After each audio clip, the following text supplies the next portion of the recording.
নমস্কার আমার প্রিয় শ্রোতা বন্ধুরা, আবার এক গ্রাম বাংলার ভয়ের গল্পের সাথে এক নতুন এপিসোড নিয়ে হাজির হলাম। আমি সুদর্শন। তবে গল্পে প্রবেশ করার আগে জানিয়ে রাখি, আমাদের গত এপিসোডে যারা যারা সঠিক উত্তর লিখে কমেন্ট করেছিলেন তাদের নাম কিন্তু আজকের গল্পের শেষে ঘোষণা করা হবে। আর আজও কিন্তু গল্পের মধ্যে থেকে থাকছে একটি বিশেষ প্রশ্ন। সেই প্রশ্নের সঠিক উত্তর, আপনার নাম এবং আপনি কোন জায়গা থেকে গল্পটি শুনলেন সেটি মেনশন করে লিখে জানাতে ভুলবেন না। তাহলে চলুন বেশি কথা না বাড়িয়ে শুরু করা যাক আজকের গল্প। আজ আপনি শুনতে চলেছেন বাংলা অডিও স্টোরি জগতের স্বনামধন্য লেখক অপূর্ব সেনের কলমে পল্লী গ্রামের বটতলায়। আজও গল্প পাঠে এবং বিশেষ কয়েকটি পুরুষ চরিত্রে থাকছে আমি সুদর্শন। আজ আমার সঙ্গে নারী কণ্ঠে থাকছে সঙ্গীতা। শুরু হচ্ছে পল্লী গ্রামের বটতলায়।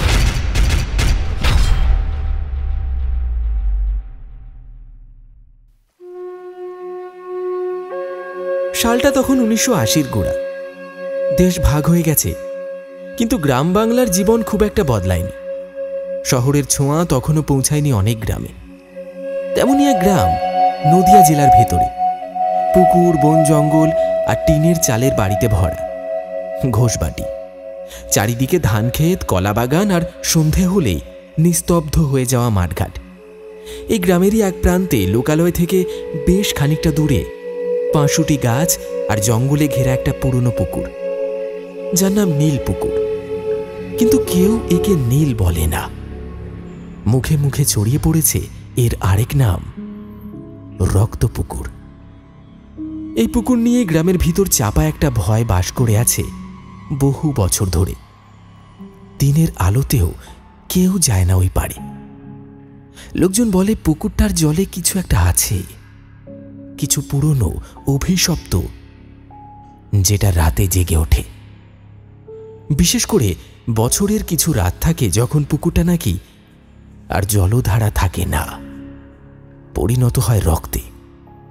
ওই পুকুরের পাশে একটা বড় পুরনো বটগাছ, যার গোড়ায় রাত গভীর হলে ভেসে আসে এক গুনগুন আওয়াজ। কে যেন গভীর কোনো ভাষায় মন্ত্র পড়ছে, ধীরে ধীরে, শ্বাসের মতো মৃদু। বয়স্করা বলেন এই আওয়াজ না শোনাই ভালো। একবার শুনে ফেললে মাথার ভেতর ঢুকে বসে যায় সেই শব্দ, আর তারপরে মানুষটা আর মানুষ থাকে না।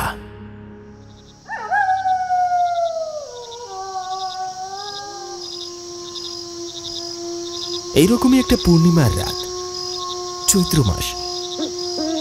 বাতাসে চাপা বেলফুলের গন্ধ আর আকাশে রূপালী চাঁদের আলো ধান ক্ষেতের ওপর ঝরে পড়েছে। সেই রাতে অনেক বছর পরে গ্রামে ফিরে এসেছিল অলোক, বাবার মৃত্যুর পরে পৈতৃক ভিটেটা দেখবে বলে। শহরে বড় হয়েছে, কিন্তু মায়ের মুখে শোনা ছোটবেলার গল্পগুলো তার মনে গেঁথেছিল, বিশেষ করে এই নীলপুকুর নিয়ে রহস্য। রাতের খাওয়া সেরে গ্রামের সবাই ঘুমিয়ে পড়লে অলোক একা বেরিয়ে পড়েছিল লণ্ঠন হাতে। কিসের একটা অমোঘ টানে যেন সে এগিয়ে চলেছে। কুয়াশার মতো কিছু একটা ভেসে বেড়াচ্ছে মাঠের উপর দিয়ে। মাঠ পেরিয়ে এসে যখন সে পৌঁছল নীল পুকুরের ধারে, তখন আকাশের চাঁদ ছিল সোজা মাথার উপরে। পুকুরের জলে চাঁদের প্রতিবিম্ব ঠিক যেন দাঁড়িয়ে আছে, কিন্তু অদ্ভুতভাবে রংটা সাদা নয়, লালচে। অলোক থমকে গেল। চাঁদ কি লাল, নাকি জলটাই রক্তের মতো হয়ে গেছে? সে পুকুরের দিকে এক দৃষ্টে তাকিয়ে রইল। হঠাৎ করেই শরীরটা যেন ঝিম ধরে গেল। চোখের মনি সাদা হতে লাগল। ধীরে ধীরে যেন যেন ভেতর থেকে আলো নিভে আসছে। বাতাস থেমে গেছে, একেবারে শব্দহীন পরিবেশ। আর ঠিক তখনই এক প্রচন্ড ঠেলা কে যেন পিছন থেকে ধাক্কা দিল, আর কিছু বুঝে ওঠার আগেই অলোক সোজা ছিটকে পড়ে গেল সেই পুকুরের জলে। 5টা সেকেন্ড, তারপর 10টা সেকেন্ড, তারপর সব থেমে গেল। জলটা নিস্তব্ধ, পাড়ে শুধু কয়েকটা কচুরিপানার পাতা দুলছে। চারিদিকে একটা গভীর নীরবতা। তারপর হঠাৎ জলের তলা ফুঁড়ে উঠল একদলা শরীর। অলোক উঠে এলো উপরে। কারা যেন তাকে ঠেলে উঠিয়ে দিল। তার মুখ, গলা, জামা সব জলের মতো ভিজে নয়, বরং লালচে লালচে ঘন একটা তরলে মাখামাখি। তার ডান হাতে শক্ত করে ধরা একটা রূপোর চুড়ি, আর বাম হাতে ধরা একটা পুরনো শঙ্খ, যার গায়ে খোদাই করা অচেনা প্রতীক। হাঁপাতে হাঁপাতে পাড়ে উঠে এলো সে। তারপর শক্তি হারিয়ে শুয়ে পড়ল মাটির উপর।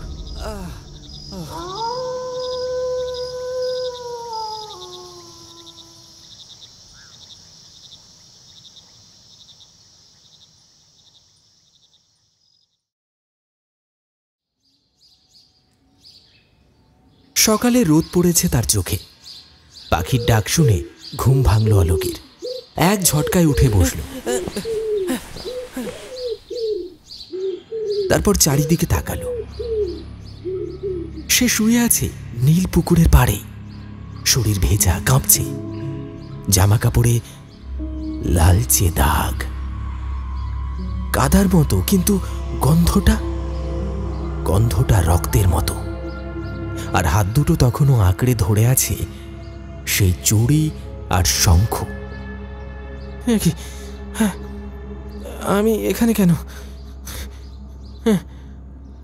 গত রাতে কি ঘটল? আমাকে ধাক্কা দিল কে?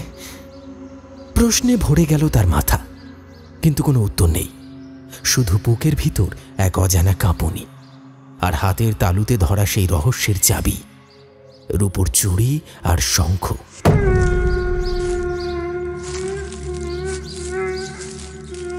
মাথা নিচু করে সে হাঁটতে লাগলো গ্রামের পথ ধরে। বটগাছ, ক্ষেত আর ঝোপঝাড় পেরিয়ে নিজের পৈতৃক বাড়ির দিকে এগিয়ে চলল সে। সকালটা যেন একটু ভারী রকমের। পুকুরের পাড় থেকে ভেজা শরীরে ফিরে এসে অলোক রাতের ঘোর সারাতে চুপচাপ স্নান করে নেয়।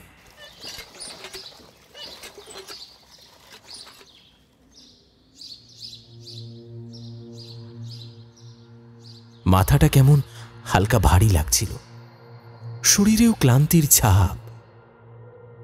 কাল রাতে ঠিক কি ঘটেছিল সে কিছুতেই যেন মনে করতে পারছে না। মনে পড়ছে শুধু লালচে জলের সেই জ্যোৎস্না, আর নিজের চোখের ভিতরে হঠাৎ জমে ওঠা সেই সাদা শূন্যতা। তবে একটা কথা অলোক জানত, কিছু একটা হয়েছে, আর সেটা নিছক কল্পনা নয়।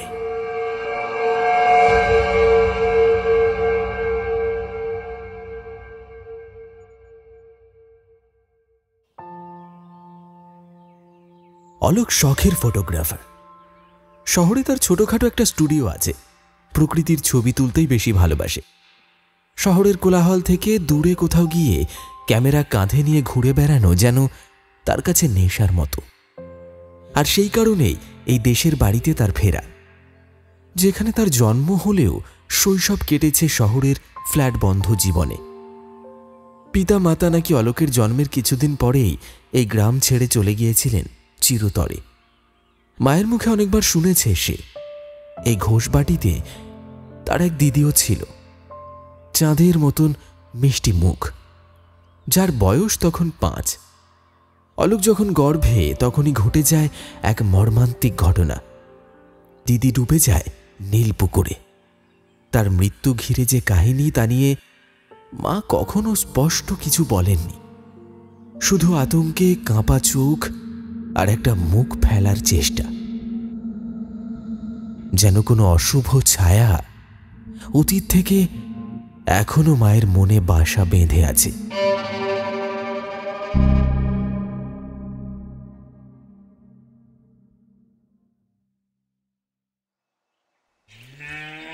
ঘর থেকে বেরিয়ে এদিন সকালে অলোক হাঁটতে হাঁটতে একটু ক্যামেরা হাতে গ্রামের রাস্তায় বেরিয়ে পড়ে। সবেমাত্র কাক ডেকে গেছে, বাতাসে নতুন ফসলের গন্ধ, গরুর গাড়ি চলার কাঁকড়ের আওয়াজ, দূরের পাড়ায় নারকেল গাছের মাথায় ঝিম ধরে বসে থাকা শালিক, আর রোদ উঠতেই পাতার ফাঁক গলে এসে পড়া আলো যেন ধুয়ে দিয়ে যাচ্ছে সারা গ্রামটাকে। বাড়ির উঠোনে জমানো গোবরের গন্ধ মিশে আছে বাতাসে, আর প্রতিটি ঘরে ঘরে যেন একান্ত নিজস্ব একটা ছন্দে বেঁচে থাকা, যেটা শহরে থেকেও অলোক কখনো অনুভব করেনি। গ্রামের একটা সুরকির পথ ধরে হাঁটতে হাঁটতে অলোক এসে পড়ে গ্রামের এক প্রান্তে। সেখানে একটা ছোট্ট গাব গাছ। সেই গাব গাছের নিচে বসে আছেন একজন বয়স্ক মানুষ। বুক পর্যন্ত সাদা দাড়ি, ধুতি গায়ে জড়ানো, চোখে রোদে পোড়া চামড়ার কুঁচকে যাওয়া রেখা। অলোক কাছে গিয়ে বিনয়ের সঙ্গে জিজ্ঞাসা করে, এখানে আশেপাশে কি কোনো ঝিল আছে, নদী বা জলাশয় কিছু? বৃদ্ধ এক মুহূর্ত চুপ করে অলোককে দেখলেন, তারপর প্রশ্ন করলেন,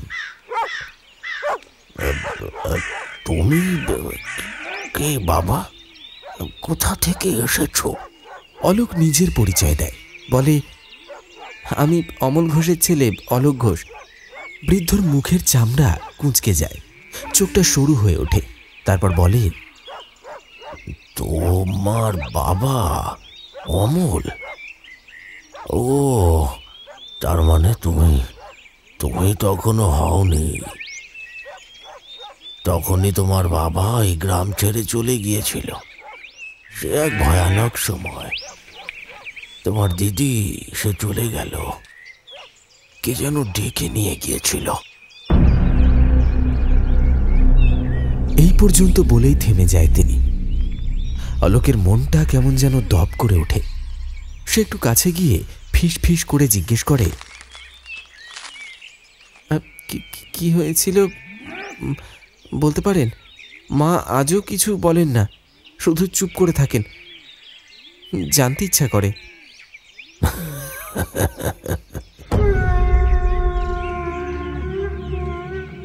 সে হাসি মধুর নয়, যেন কাঁটার গায়ে ওঠা এক চঞ্চল বাতাস। তিনি ধীরে ধীরে বললেন, বাবা, সব কিছু জানতে নেই, অত কৌতূহল ভালো নয়। তুমি এসেছো ভালো কথা। যত তাড়াতাড়ি পারো এই গ্রামটা ছেড়ে যাও। অনেক কিছু নিয়ে গ্রামটা চুপচাপ বসে থাকে, কখন যে কি হয় বোঝা যায় না। সাবধানে থেকো। এই বলেই বৃদ্ধ উঠে দাঁড়ান। তারপর কিছুটা হেঁটে গিয়ে পেছন ফিরে না তাকিয়েই বলেন, 25তম প্রহরে রক্তচন্দ্র উঠিলে সে ফিরিয়া আসিবে। অলোক স্তব্ধ হয়ে দাঁড়িয়ে থাকে। বুকের ভেতরে হঠাৎ করেই একটা ঠান্ডা বাতাস ঢুকে পড়ে।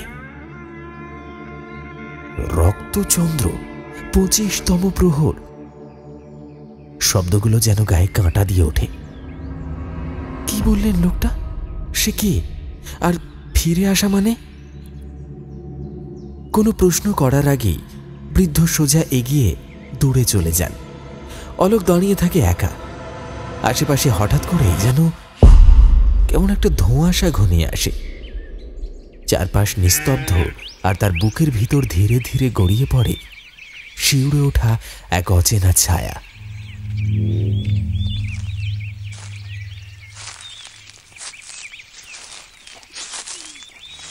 বৃদ্ধের বলা কথাগুলো যেন আলোকের মাথায় মৃদু ঢেউয়ের মতো আছড়ে পড়ছিল। রক্তচন্দ্র উঠিলে সে ফিরিয়ে আসিবে। বুকের ভেতর জমে থাকা অজানা এক স্নায়বিক চাপ নিয়েই সে ধীরে ধীরে হাঁটতে শুরু করে।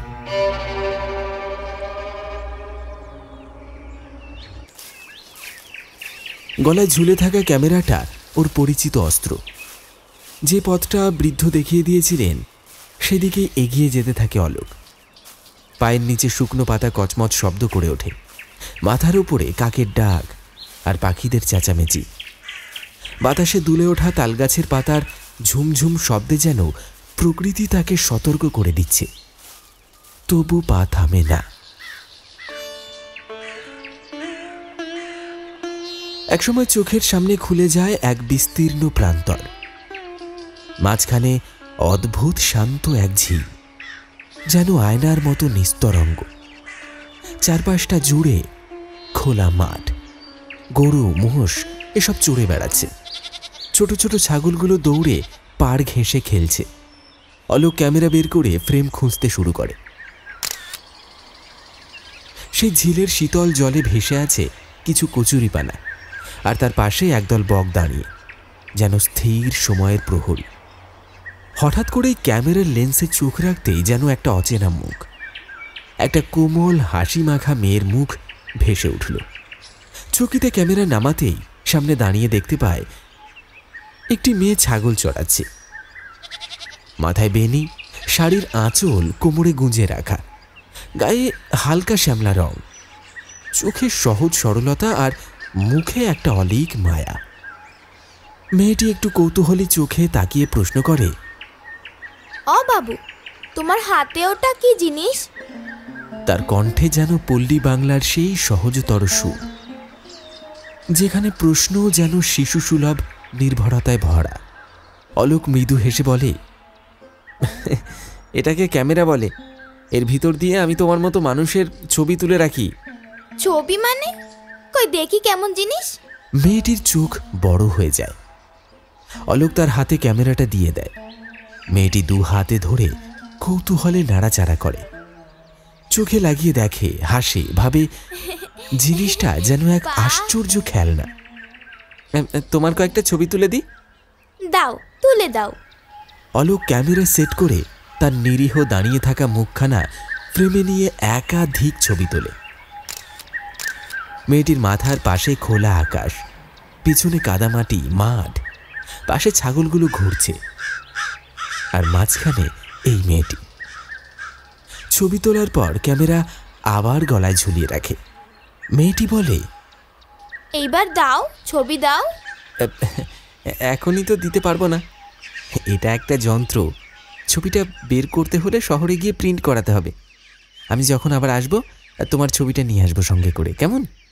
মেয়েটি প্রথমে একটু মন খারাপ করে, তারপর বলেই ফেলে, আচ্ছা ঠিক আছে, তবে তুমি আবার আসবে তো? অলোক জানে না উত্তর কি হবে, তবু বলে, আসবো। এরপর দুজন মিলে হাঁটতে হাঁটতে আশপাশটা ঘুরে দেখে। ঝিলের পাড়ে নানান রকমের পাখি, বুনো ফুল, ছায়া ঘেরা গাছের নিচে জল খেতে আসা গরুগুলো, সঙ্গে কাদা মাটি মাখানো পথ, সবকিছুই ক্যামেরার মধ্যে বন্দি করতে করতে যেন অলোক ধীরে ধীরে হারিয়ে যেতে থাকে এই গ্রাম্য জীবনের প্রেমে।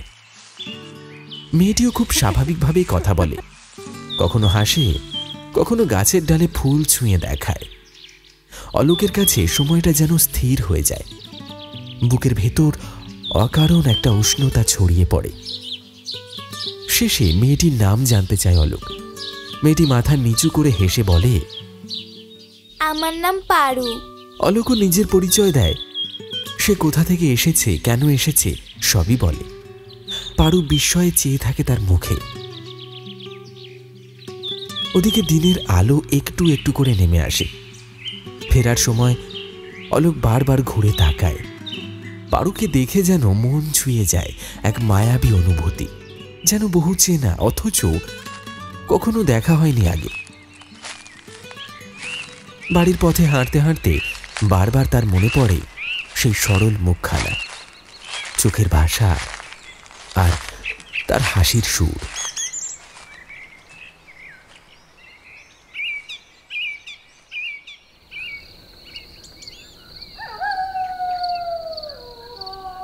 রাত নেমে এসেছে নির্জনতা নিয়ে।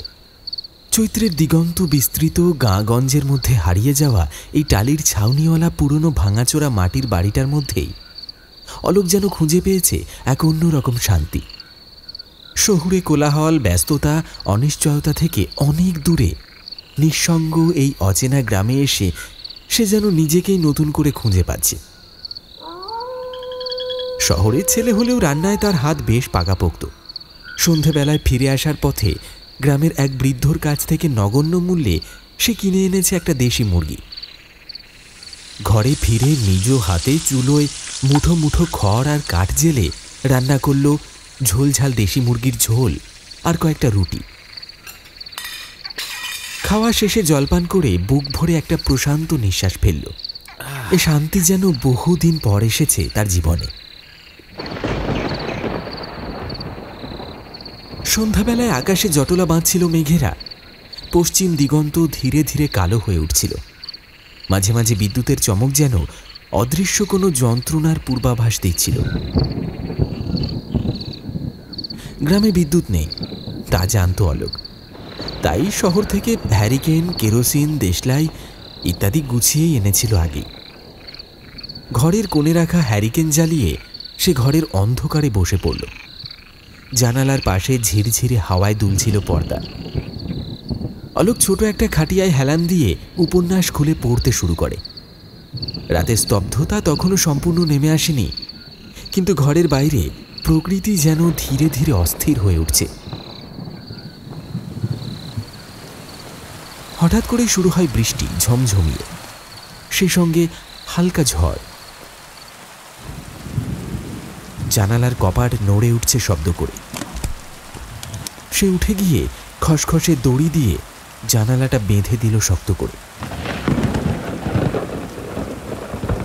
তারপর আবার খাটিয়ায় ফিরে এসে উপন্যাসে ডুব দেয়। কিন্তু মনটা আর পুরোপুরি বইয়ের পাতায় আটকে থাকছে না। শরীরটা হঠাৎ করেই চুলকাতে শুরু করে। প্রথমে হালকা চিরচির ভাব, তারপর জ্বালা, এক ধরনের অস্বস্তিকর তীব্রতা যা আগে কখনো অনুভব করেনি সে। জামাটা খুলে ঘরের এক কোণে ফেলে দেয়।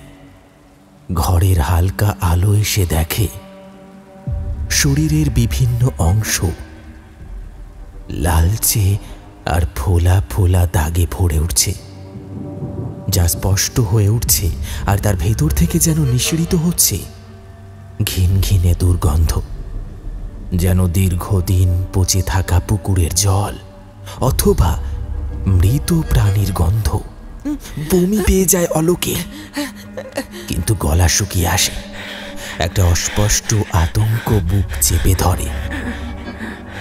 বাইরে তখন তীব্র ঝড় বয়ে চলেছে। বিদ্যুতের চমকে ঘরটা মাঝে মাঝে জ্বলে উঠছে ফস করে, আবার নিমেষেই তলিয়ে যাচ্ছে গভীর অন্ধকারে। অনেক দূর থেকে যেন হালকা করে শোনা যায় এক করুণ কাঁদো কাঁদো গলার সুর, না জানি মানুষের না অন্য কিছুর। অলোক শিউরে উঠে চারপাশে তাকায়। ঘরের চালের ওপর যেন কেউ ধীরে ধীরে হেঁটে বেড়াচ্ছে। টিক টিক করে শব্দ হচ্ছে। হঠাৎ করেই কপাটে ঠকঠক করে ধাক্কা, জানালায় আঘাত, যেন বাইরে কেউ আছে। অথচ এই ঝড় বৃষ্টির রাতে কে হতে পারে? অলোকের শরীর তখন ছটফট করছে। ব্যথায় সে বিছানায় গড়াগড়ি খেতে শুরু করে। মনে হচ্ছে কেউ বা কিছু তার রক্তের মধ্যে ঢুকে পড়েছে, তাকে ভেতর থেকে ঘিরে ফেলছে। তার গলা শুকিয়ে কাঠ, চোখ লাল হয়ে যাচ্ছে। বুকটা ধড়ফড় করছে অসমান গতিতে। মাথায় ঘোর লাগছে, হাত পা ঝিম ধরে আসছে। ঝড় আরো উগ্র হয়েছে।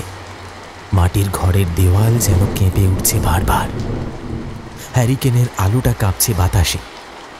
এক মুহূর্তে ঘরটা আবার অন্ধকার হয়ে যায়। বাইরে এখনো সেই কান্না। টালির চালেও যেন ভারী কারো পায়ের থর থর করে শব্দ এখনো হচ্ছে।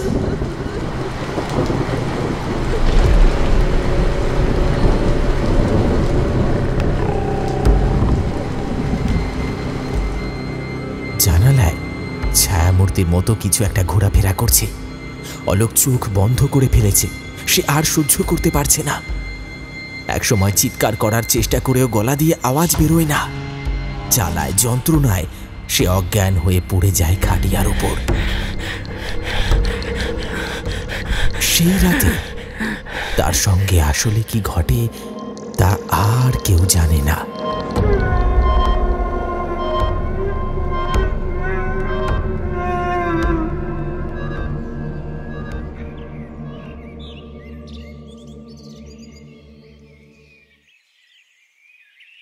পরদিন সকালে অলোকের ঘুম ভাঙে এক অদ্ভুত ভারমুক্ত বোধ নিয়ে। চোখ মেলে দেখে শরীর সম্পূর্ণ স্বাভাবিক, কোথাও কোনো দাগ নেই, না কোনো জ্বালা বা দুর্গন্ধের চিহ্ন। মনে যেন এক বিভীষিকাময় স্বপ্নের স্মৃতি মিশে আছে, অথচ স্পষ্ট নয়। বিছানা ছেড়ে উঠে অলোক ঘরের দরজা খুলে বাইরে বেরিয়ে আসে। আকাশে এখন আর বৃষ্টির কোনো চিহ্ন নেই।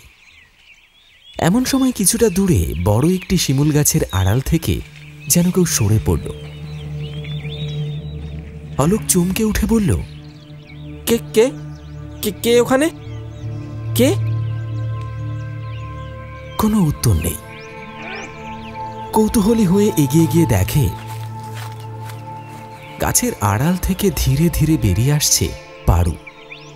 মেয়েটিকে দেখে অলোকের মুখে ফুটে ওঠে প্রশান্তির হাসি। গত রাতের অন্ধকার স্মৃতি যেন মুহূর্তেই ঝাপসা হয়ে যায়। সে খানিকটা লজ্জা নিয়ে বলে, তুমি এখন এই সকালে এখানে? আমার কাকা বলছিল শহরের এক বাবু এই পুরনো বাড়িটা এসে উঠেছে। আমি ভাবলাম নিশ্চয়ই তুমি, তাই দেখতে এলাম। মনে করিয়ে দিতে এলাম, ছবিটা কিন্তু আমাকে দেবে। মেয়েটির এমন সরল কথা শুনে কিছুটা অস্বস্তি লুকিয়ে অলোক হেসে ফেলে। পারু আবারও হাসে, তারপর হঠাৎ পেছন ফিরে দৌড়ে চলে যায়। অলোকের মনে জেগে ওঠে এক মধুর অথচ অদ্ভুত আকর্ষণ, যা এই নির্জন গ্রামীণ প্রান্তরে তার শহুরে মনকে না জানি কেমন করে জড়িয়ে ফেলেছে। দিনটাও কেটে যায় শান্তভাবে।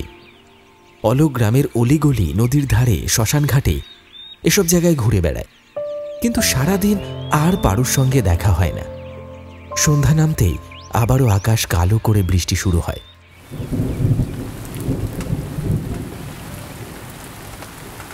আজকের বৃষ্টি যেন আরো বেশি ভারী, আরো বেশি অজানা আশঙ্কায় পূর্ণ।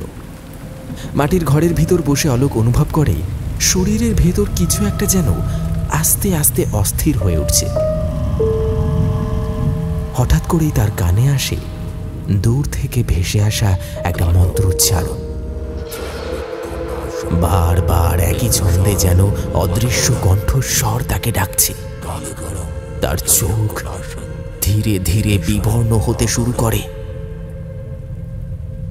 সাদা আর ফ্যাকাশে, যেন তার চেতনা নিয়ন্ত্রণের বাইরে চলে যাচ্ছে। শরীরে ফের ফুটে ওঠে সেই রহস্যময় আঁশের মতো দাগ, এবং মুখে উঠে আসে একটি অপার্থিব প্রশান্তি। সম্মোহিতের মতো দরজার দিকে এগিয়ে যায় অলোক। আর তখনই টালির ছাদের উপর বসে থাকা এক বিভৎস ছায়া মূর্তি দেখতে পাওয়া যায়। চুলগুলো চালের কড়ি কাঠ থেকে ঝুলে মাটি ছুঁই করছে। চোখ দুটি হিম শীতল ধবধবে সাদা, আর বসার ভঙ্গিটা এমন অস্বাভাবিক যে সেটাই প্রথম ভয়ের শীতল স্রোত বইয়ে দেয় শির দাঁড়াবে। অলোক অবশ্য সেটি দেখতে পায় না। সে ধীরে ধীরে দরজা খুলে বেরিয়ে আসে। মুষলধারে বৃষ্টির মধ্যে সেই বিভৎস ছায়ামূর্তিটি হঠাৎ এক লাফে টালির চাল থেকে ঝাঁপিয়ে পড়ে সামনের একটি গাছে, তারপর আরেকটি গাছে, তারপর আবার আরেকটি। অলোকের অজান্তে ছায়ার মতো তার পেছন পেছন এগিয়ে চলতে থাকে। অলোক পৌঁছে যায় সেই পুরনো পুকুরটির কাছে। যার জল আজ টকটকে লাল, যেন পুকুর নয়, রক্তে ভরা এক গহ্বর। পুকুর পাড়ে এক বিরাট বটগাছের নিচে আবছা দেখা যায় একটি বসে থাকা অবয়বকে। হাড় সাড় দেহ, মুখ বিকৃত, চোখ গর্তে ঢুকে গেছে, তবুও ঠোঁট নড়ছে ক্রমাগত, উচ্চারণ করে চলেছে সেই মন্ত্র।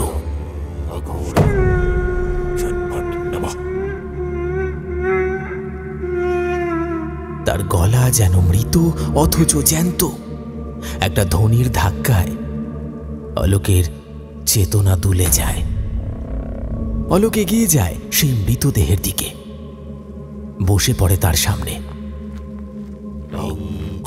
সেই মন্ত্রোচ্চারণে এক অনিবার্য আকর্ষণ টানছে তাকে, যেন তার অস্তিত্ব চুরমার হয়ে যাচ্ছে শব্দের ঘূর্ণিতে। পেছনে থাকা সেই বিভৎস ছায়ামূর্তিটি উল্টো হয়ে গাছের ডালে ঝুলে অলোকের দিকে তাকিয়ে আছে। তার চুল মাটি ছুঁয়ে যাচ্ছে, চোখে আগুনের হলকা, নিঃশব্দে সে চেয়ে আছে যেন মৃতদেহটির রক্ষাকর্তা কিংবা দেহরক্ষী, অথবা কেউ যে আরো অধিকতর অশুভ কিছু।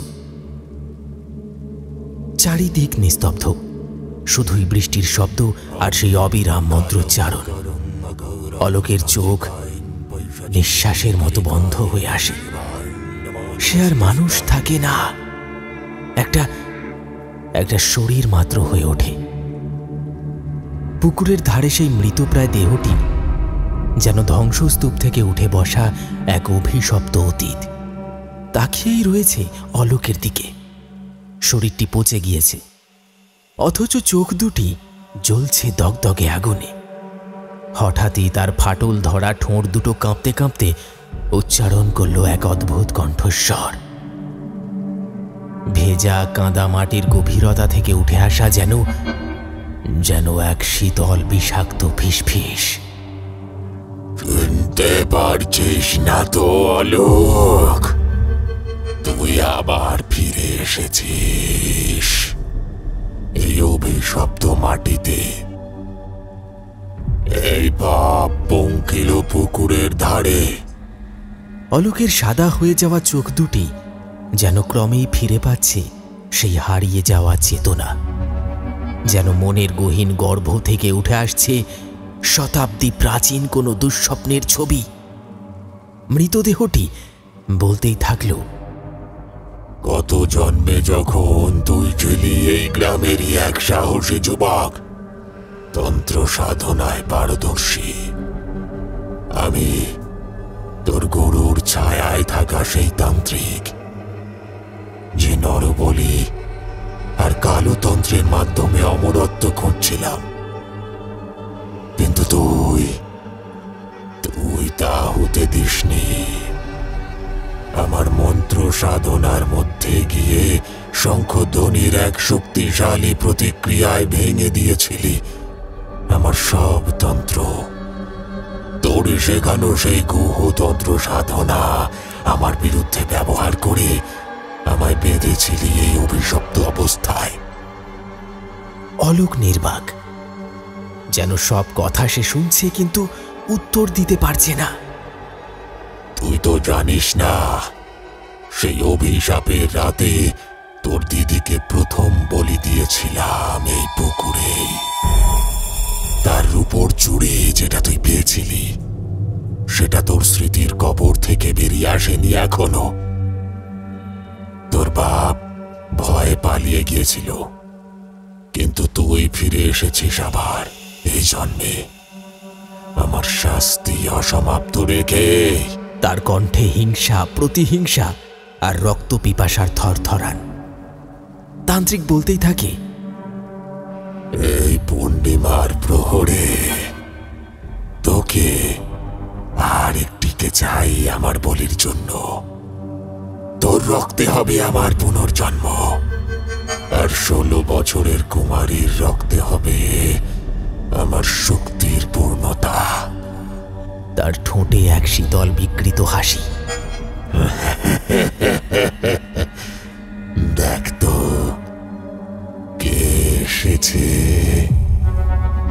অলোকের দৃষ্টিতে ধীরে ধীরে স্পষ্ট হতে থাকে দূরে গাছের ডালে ঝুলে থাকা সেই বীভৎস রূপ।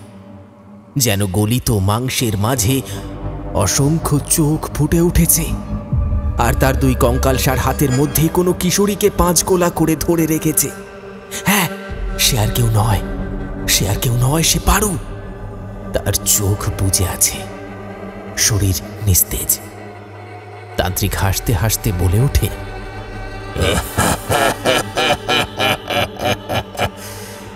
এই তোর পারু,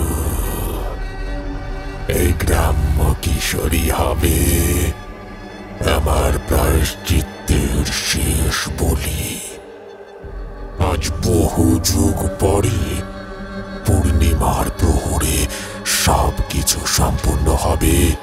তোর রক্ত আর তার রক্ত আমার পুনর্জন্ম। অলোকের নিস্তেজ শরীর হঠাৎ কেঁপে ওঠে, যেন মন মগজের গহীনে জমে থাকা পুরনো প্রতিজ্ঞা আবারও আলো ছড়াতে চায়। কিন্তু চোখ দুটো তখনও সাদা, মন তখনও অবিষ্ট, আর সময় ক্রমেই গড়িয়ে যাচ্ছে এক অবর্ণনীয় ভয়ের দিকে। অলোকের দৃষ্টিতে হঠাৎই এক অদ্ভুত রং ঢেউ খেলতে শুরু করে। সময় যেন থমকে গিয়েছে, বাতাস ভারী হয়ে উঠেছে, আর আশেপাশের সমস্ত শব্দ নিঃশেষ। তার মস্তিষ্কের গভীর গহ্বরে হঠাৎই এক অন্ধকারে ঢাকা স্মৃতি জেগে ওঠে। একটি নাগশঙ্খ, যার ধ্বনিতে সমস্ত কালো তন্ত্র ভঙ্গ হয়ে যেত। সেই শব্দ ছিল তার পূর্বজন্মের একমাত্র অস্ত্র, যার মাধ্যমে সে সেই অভিশপ্ত তান্ত্রিকের সাধনাকে থামিয়ে দিয়েছিল। কিন্তু এখন তো কিছুই নেই। তবুও ঠিক তখনই অলোকের কানে ভেসে আসে দূর থেকে, তার পুরনো বাড়ির দিক থেকে এক তীব্র শঙ্খধ্বনি। এমন এক ধ্বনি যা বাতাস কাঁপিয়ে দেয়, যা জলতলের প্রাণ শক্তিকে নাড়া দেয়। তান্ত্রিক কেঁপে ওঠে, তার পচা গলা শরীর ধরফর করে, আর গাছের ডালে ঝুলে থাকা বীভৎস চেলাটি হঠাৎই অগ্নিদাহে ছটফটাতে থাকে। তার গোটা শরীর জ্বলন্ত রক্তে গলে যেতে থাকে। এই বিভীষিকাময় মুহূর্তে পারু হঠাৎ মাটিতে পড়ে থাকা অবস্থা থেকে উঠে বসে। তার চোখ দুটো রক্তবর্ণ, আর গলা থেকে বেরোয় এমন এক কণ্ঠ যা এই পৃথিবীর নয়। সে বলে ওঠে, শয়তান তান্ত্রিক, তোর মনে আছে 5 বছর বয়সী সেই ছোট্ট মেয়েটির কথা? আমি সেই অলোকের দিদি, যাকে তুই হত্যা করে এই অভিশপ্ত পুকুরে ফেলে দিয়েছিলি। আজ আমি একা আসিনি, তোদের অত্যাচারে যারা দগ্ধ হয়েছে তারা সবাই ফিরে এসেছে তোকে টেনে ছিঁড়ে খাওয়ার জন্য। পারুর কণ্ঠে যেন বজ্র নিনাদ। মাটি কাঁপে, বাতাস থমকে যায়, আর তখনই অলোকের সামনে এক অবর্ণনীয় দৃশ্য উদ্ঘাটিত হয়। পুকুরের ঘোলাটে রক্তমাখা জলের তলদেশ ফেটে বেরিয়ে আসে বিকৃত মুখ, গলিত দেহ আর নষ্ট আত্মার দল। একে একে তারা উঠে আসে, কর্কশ চিৎকারে বাতাস কাঁপিয়ে তোলে, আর চেপে ধরে তান্ত্রিকের আধ পচা শরীর। তাদের নখ দাঁত দিয়ে ছিঁড়ে ছিঁড়ে খেতে থাকে সেই অশুভ দেহকে। তান্ত্রিক চিৎকার করে, কিন্তু তার গলা থেকে বেরোয় শুধু পুঁজ ভরা আর্তনাদ। গাছের ডালে ঝুলে থাকা সেই চেলা মূর্তিকে পারু 2 হাতে টেনে ছিঁড়ে ফেলে।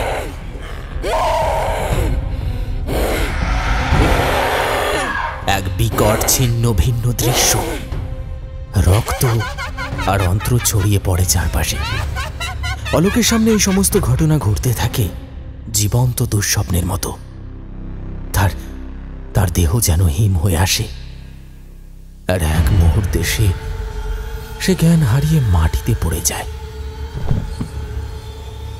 তারপর দেখা যায় সমস্ত আত্মারা তান্ত্রিক ও তার চেলাটিকে টেনে নিয়ে পুকুরের জলের গভীরে চলে যাচ্ছে, আর সেই জলের রং রক্তে রাঙা হয়ে আকাশের দিকে টেনে নিতে নিতে এক বিশাল বিশাল অন্ধকারে মিলিয়ে যাচ্ছে। আকাশের বুক ফাটিয়ে যেন কেউ চিৎকার করে ওঠে, বলে, বিচার শেষ হয়নি, শুরু হয়েছে।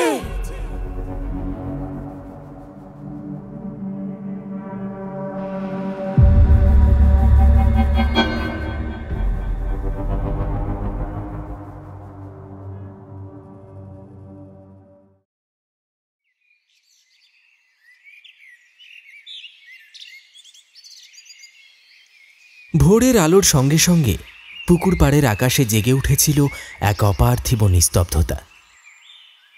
যেন শতাব্দীর অভিশাপ আজ মুক্তি পেয়েছে। অলোক ধীরে ধীরে গ্রাম্য কুয়াশার পথ ধরে বাড়ির দিকে ফিরছে। তার মুখে শান্তির ছায়া, চোখে অভিজ্ঞতার গভীর ছাপ। গ্রামের মানুষজন যারা এতদিন পুকুরকে ঘিরে রাতে ঘুম হারিয়েছিল, আজ তারা সবাই এসে দাঁড়িয়েছে তার বিদায় জানাতে। গতরাতের ভয়ানক সমস্ত চিৎকার এবং শব্দ শুনতে পেয়ে গ্রামবাসীরা ছুটে এসেছিল পুকুর পাড়ে এবং সমস্ত ঘটনা তারা স্বচক্ষে দেখেছে। অলোককে কেন্দ্র করেই যেন গ্রামের নতুন সূর্যোদয়। তাদের ভিড়ের মাঝেই দাঁড়িয়েছিল পারু। শাড়ি পরেছিল, কপালে লাল টিপ। চোখে জল না থাকলেও তার দৃষ্টিতে ছিল এমন এক অপেক্ষার ছায়া যা সহস্র জন্ম পেরিয়ে এসেও মুছে যায় না। অলোক তাকালো তার দিকে, আর পারু শুধু একটু মাথা নাড়ল। কোনো কথা নয়, শুধু চোখের কোণে এক প্রতিশ্রুতি, এক অপেক্ষায় থাকার প্রতিশ্রুতি। পুকুরকে ঘিরে থাকা অতীতের অভিশাপ আজ চিরতরে দূর হয়েছে। তবে সেই মৃতদের আত্মা যারা যুগ যুগ ধরে যন্ত্রণা বয়ে বেড়াচ্ছিল, তাদের শান্তির জন্য আগামী পূর্ণিমায় এক মহাযজ্ঞের আয়োজন হবে। এমন প্রতিশ্রুতি দিয়েই অলোক পঞ্চায়েত প্রধানের হাতে নিজের পুরনো শঙ্খটি তুলে দেয়। তবে সে দিদির রূপোর চুড়িটা সঙ্গে করে নিতে ভোলেনি। সেই দিকে তাকিয়ে চোখটা ছলছল করে উঠল একবার। গ্রামের শেষ সীমানা পেরিয়ে যেতে যেতে অলোক একবার ফিরে তাকায়। পারু তখনও দাঁড়িয়ে, বাতাসে তার চুল ওড়ে, চোখে সেই একই নিঃশব্দ আকুতি, এক প্রেম যা জন্মান্তরেরও ঊর্ধ্বে। পদক্ষেপে পদক্ষেপে হারিয়ে যায় গ্রামের আগাছায় ঘেরা পথে। তার ছায়া মিলিয়ে যায় অনেক দূরে গাছেদের ফাঁকে।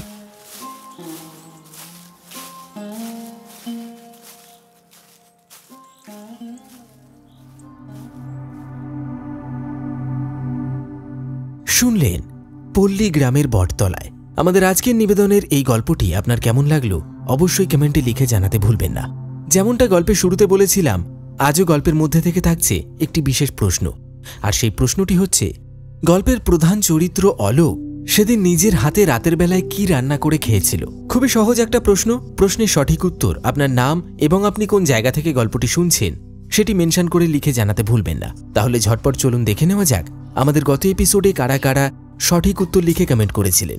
আমাদের গত এপিসোডে কমেন্ট করেছিলেন পূর্ব বর্ধমান জেলার কাইতি গ্রাম থেকে সৌমেন পণ্ডিত, নিউ টাউন থেকে অভিজিৎ, বনগাঁ থেকে স্বস্তিকা ভৌমিক, হাওড়া ডোমজুর থেকে মুন্না মল্লিক, বনগাঁর আম্বরপুর থেকে শিলা বিশ্বাস, কলকাতা থেকে সাহেব সর্দার, বসিরহাট উত্তর 24 পরগনা থেকে সাহিল, ফুলিয়া থেকে অজয় সরকার, বারুইপুর জেলের কাছ থেকে শঙ্কর মণ্ডল, তারকেশ্বর থেকে সৌমি মাইতি, ঘুষুরি হাওড়া থেকে প্রদীপ মণ্ডল, ঢাকা থেকে নির্জনা, সুন্দরবন থেকে রনি দাস, জোয়ারিয়া থেকে সম্রাট মণ্ডল, কাটোয়া থেকে দীপাঞ্জন, কেরালা থেকে শেখ শাহরুল, মল বাজার থেকে রাধারানী মালাকার, কাচরাপাড়া থেকে রাহুল মণ্ডল, চাকদহ থেকে রাত্রি দাস, ব্যান্ডেল থেকে সুমনা দাস, কর্ণাটক থেকে সোমনাথ বিশ্বাস, সোদপুর উত্তর 24 পরগনা থেকে মিঠু সাহা, উত্তর 24 পরগনার বারাসাত থেকে রাহুল ঘোষ, উলুবেড়িয়া থেকে সুদীপ্ত মণ্ডল, কলকাতা নলফা গ্রাম থেকে জাহাঙ্গীর, বাংলাদেশ থেকে প্রণামী, কাঁচরাপাড়া থেকে দীপ্তি বিশ্বাস, কলকাতা থেকে আব্দুল হাকিম, কল্যাণী থেকে সৌমেন দে, ব্যারাকপুর থেকে গোপাল রয় চৌধুরী, সৌদি আরব মক্কা থেকে রাতুল, পূর্ব বর্ধমান থেকে মুন্না রুইদাস, দক্ষিণ 24 পরগনা মথুরাপুর থেকে মাসুম রহমান, নবদ্বীপ থেকে অর্পিতা কর্মকার, পয়লাঘেরি থেকে দেবাশিস নাইয়া, কলকাতা থেকে মুনমুন মণ্ডল এবং জয়শ্রী কর্মকার, পশ্চিম মেদিনীপুর থেকে কার্তিক কিস্কু, গাংনাপুর থেকে বাঁধন বিশ্বাস, আলিপুর থেকে রুদ্রপ্রসাদ মণ্ডল, দক্ষিণ 24 পরগনা গ্রাম বাটরা থেকে মোস্তাকিম, নদিয়া মদনপুর থেকে সৃষ্টি কোলে, বারুইপুর থেকে রুদ্র নস্কর এবং দক্ষিণ 24 পরগনা রায়পুর থেকে স্নেহা। আপনাদের প্রত্যেককে অনেক অনেক ধন্যবাদ জানাই আমাদের গল্পগুলি নিয়মিত শুনে গল্পে থাকা প্রশ্নের সঠিক উত্তর কমেন্টে লিখে জানানোর জন্য। তাহলে চলুন আজকের মতো বিদায় নেওয়া যাক। আবার দেখা হচ্ছে টান টান উত্তেজনায় পরিপূর্ণ রোমাঞ্চকর কোনো কাহিনীর সাথে আগামী পর্বে। ততক্ষণের জন্য সঙ্গে থাকুন।